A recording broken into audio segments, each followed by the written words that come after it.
ನಮಸ್ಕಾರ, ನಾನು ಕೃಷ್ಣಗೌಡ. ಕರ್ನಾಟಕ ಟಿವಿ, ವಿಜಯವಾಣಿ ಪತ್ರಿಕೆ ಮತ್ತು ಪ್ರೆಸಿಡೆನ್ಸಿ ಯೂನಿವರ್ಸಿಟಿ ಇವರೆಲ್ಲರೂ ಒಂದು ಜನಜಾಗೃತಿ ಅಭಿಯಾನ ಮಾಡ್ತಿದ್ದಾರೆ.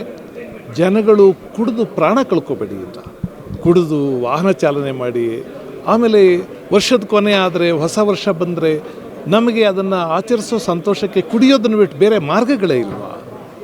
ಅದು ನಮ್ಮ ಆಸೆಗಳು, ನಮ್ಮ ಚಟಗಳು, ನಮ್ಮ ಪ್ರಾಣಕ್ಕೆ ಇನ್ಯಾರ್ದೋ ಪ್ರಾಣಕ್ಕೆ ಮೃತ್ಯು ಆಗಬೇಕಾದವು. ಅದರಿಂದ ದಯವಿಟ್ಟು ಯೋಚನೆ ಮಾಡಿ. ನಾವು ಯಾರ ಕೈಲೂ ಬುದ್ಧಿ ಹೇಳಿಸ್ಕೋಬೇಕಾದಷ್ಟು ಸಣ್ಣವರಲ್ಲ. ನಮ್ಮನ್ನು ನಾವೇ ಕಂಟ್ರೋಲ್ ಮಾಡ್ಕೊಳ್ದಿದ್ರೆ ಇನ್ಯಾರೋ ಕಂಟ್ರೋಲ್ ಮಾಡೋಕ್ಕೆ ಬರ್ತಾರೆ. ಆ ಸ್ಥಿತಿ ಬರೋದು ಬೇಡ.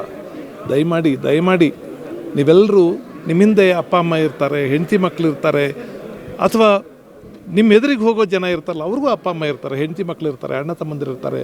ಎಲ್ಲ ಜೀವಗಳು ಬಹಳ ಅಮೂಲ್ಯವಾದವು. ನಮ್ಮ ಚಟಕ್ಕೆ, ನಮ್ಮ ಆಸೆಗಳಿಗೆ ಪ್ರಾಣ ಕಳ್ಕೊಳ್ಳೋದು, ಪ್ರಾಣ ಕಳೆಯೋದು ಈ ಕಾಲದಲ್ಲಿ ತುಂಬ ತುಂಬ ತುಂಬ ತುಂಬ ಪಾಪ. ಅದು ದಯವಿಟ್ಟು ಅದನ್ನು ಮಾಡಬೇಡಿ. ಅದಕ್ಕಾಗಿ ಇಂಥದ್ದೊಂದು ಅಭಿಯಾನವನ್ನು ಆರಂಭ ಮಾಡಿರುವಂಥ ಕರ್ನಾಟಕ ಟಿವಿಗೆ, ವಿಜಯವಾಣಿಗೆ, ಪ್ರೆಸಿಡೆನ್ಸಿ ಯೂನಿವರ್ಸಿಟಿಗೆ ಹೃತ್ಪೂರ್ವಕವಾದ ಅಭಿನಂದನೆ ಹೇಳ್ತೀನಿ.